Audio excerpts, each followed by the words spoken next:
जय माँ काली सभी को। जय सिया राम। जिन महिलाओं की गोद नहीं भर रही है, काफी समय हो गया शादी को, 10 साल हो गए, 5 साल हो गए, गोद नहीं भरी, अभी तक गोद खाली है, तो वो कैसे पता करें कि हमारी कोख का बंधन है या किसी ने हमारे ऊपर तंत्र कर दिया है? कैसे पता करें? तो अगर आपको इस तरह के लक्षण मिल रहे हैं, आपके पेट में हल्का हल्का मीठा मीठा सा दर्द हो रहा है या खुरचन सी पैदा हो रही है, जैसे कोई सुइयां चुभ हो रहा हो, तो समझ जाना आपके ऊपर तंत्र हुआ है। और अगर आपकी कोख बंधन है, कोख को बांधा गया है, तो आपको सपने में गलत गलत दृश्य दिखाई देते हैं। अशुद्धि के टाइम बहुत भयानक दृश्य, काली परछाई, कोई जानवर, हिरन, ऐसी चीजें अगर आपको सपने में दिखाई दे रही हैं तो आप समझ जाना आपकी कोख का बंधन हुआ है। तो आपको कहीं किसी दरबार या चौकी जाने की जरूरत नहीं है, आप ये बंधन खुद स्वयं खोल सकती हैं। तो जो बच्चे हमारे चैनल से नए हैं तो चैनल को लाइक और सब्सक्राइब कर दें। कमेंट में जय माँ काली का जयकारा सभी बच्चे लगा दें। और ये प्रश्न किसी एक बच्ची का है, उसने कमेंट किया था पिछले वीडियो में, तो उसी हिसाब से हमने वीडियो ये बनाया है।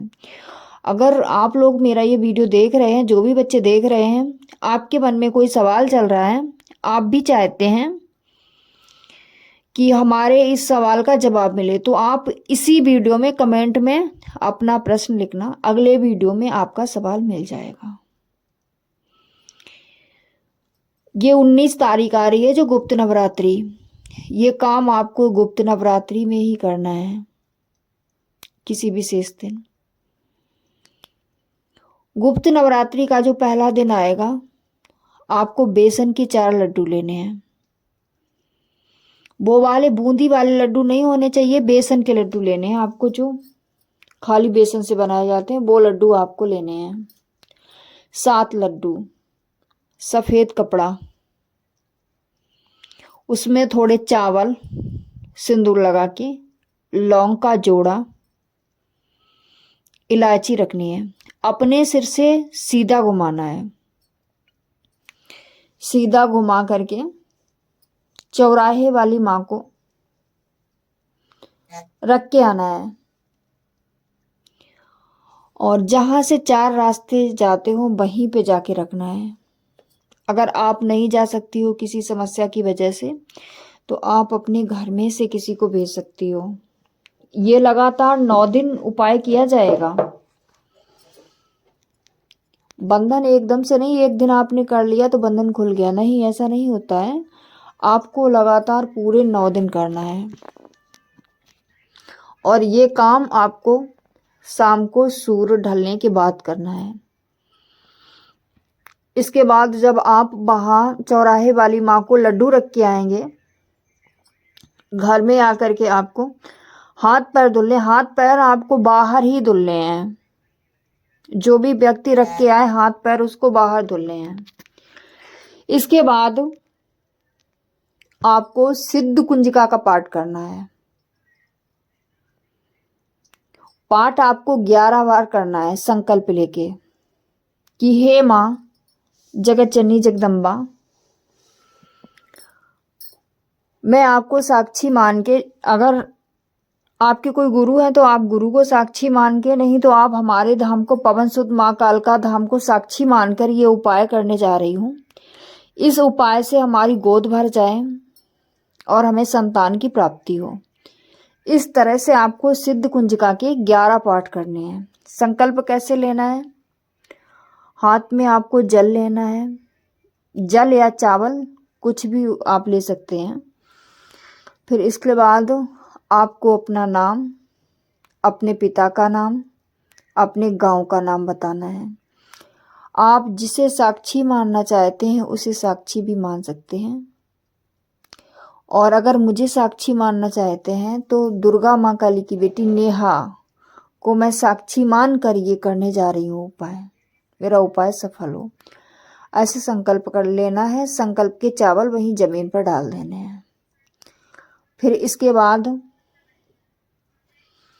जब आपका 11 बार सिद्ध कुंजिका का पाठ हो जाएगा, वहीं आपको पानी रखना है 1 गिलास में। उस पानी में हर पाठ में फूंक मारनी है, हर पाठ में आपको पानी में फूंक मारनी है।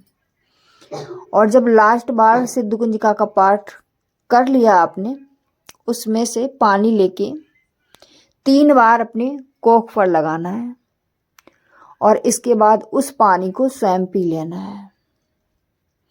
ये आप लगातार 8 दिनों तक इसी तरह से करोगी। ये गुप्त नवरात्रि का उपाय मैं बता रही हूँ आप लोगों को। एक बच्ची ने पूछा है, 8 दिन पूरे हो जाते हैं बेटा, 9वें दिन जो गुप्त नवरात्रि का आखिरी दिन है, उसमें आपको 2 नारियल लेने हैं पानी वाले, अपने सिर से सीधा बारना है। सीधा बार के जहाँ पे आप लड्डू रख रहे थे, उसी चौराहे पर वो पानी वाले नारियल रखाना है। 1 नारियल रखना है वहाँ, और 1 नारियल कोई शिव जी का मंदिर हो वहाँ रख के आना है। साथ में 1 रुपया भी लेना, सिक्का, वो भी नारियल के साथ में रखना। पीछे मुड़ के नहीं देखना है, सीधे चले आना है, दोनों जगह नारियल रख के। फिर इसके बाद आपको 11 कन्याओं को भोजन कराना है। जब 11 कन्याओं को आप भोजन कराएंगी, और जो दक्षिणा आप कन्याओं को देना है, आपको कन्या को दक्षिणा, वो अपने सिर से घुमा के पहले ही रख लें। किसी बच्चे के सामने आप सिर से घुमाएगी तो फिर कोई कुछ कहेगा, बच्चे अपने घर में बोलेंगे जाके। आपको दक्षिणा वो पहले ही अपने सिर से सीधा घुमाना है, ध्यान रखना, उल्टा नहीं, सीधा घुमाना है आपको। सीधा घुमा करके दक्षिणा बच्चों को दे देनी है, ठीक है। और जो कन्या आप खिलाओगी, उस भोजन में आपको खीर और पूड़ी और वो काले वाले चने बनाने हैं। गुप्त नवरात्रि में अगर आप इतना कर लोगे तो आपकी कोख का जो बंधन है, कितनी भी बड़ी क्रिया है, तंत्र है, जो भी है, सारी समस्याओं का काट हो जाएगा। फिर इसके बाद ये 9वें दिन का था। 9वें दिन जब शाम को आप जो 11 बार सिद्ध कुंजिका का पाठ करती थी, उसी दिन शाम को एक छोटा सा हवन कर लेना है उसी सिद्ध कुंजिका से। हवन में आपको चावल, चीनी और जो मार्केट से सामग्री आती है वो सामग्री मिला के, काले तिल, पीली सरसों, काली राई और गूगल, इतना मिलाना है आपको।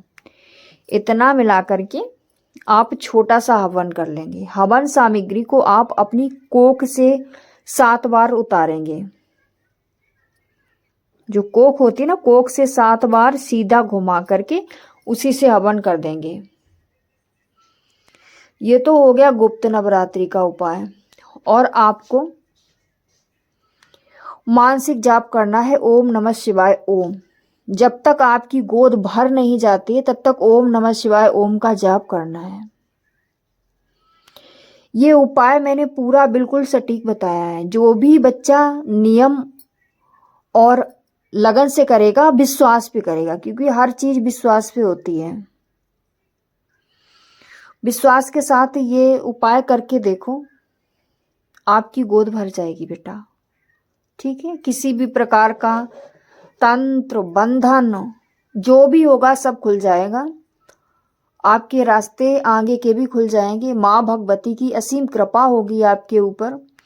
आपके सारे दुख दर्द सब खत्म हो जाएंगे और भक्ति का मार्ग भी खुल जाएगा आपका बेटा, ठीक है। अगर ये मेरी जानकारी आपको अच्छी लगी हो, पसंद आई हो, तो ही कमेंट में जय मां काली जरूर लिख के जाना। और अगर आपको भी अपने सवालों का जवाब चाहिए इसी तरह से जैसे बच्ची ने पूछा था, तो आप कमेंट करना, इसी वीडियो पे कमेंट करना कि माँ अगला वीडियो इस टॉपिक पर बना दो। मैं आपके हिसाब से ही आपके लिए वीडियो बना दूंगी, ठीक है। तो चलते हैं, फिर मिलते हैं अगले वीडियो में। जय मां काली, जय सिया राम सभी को।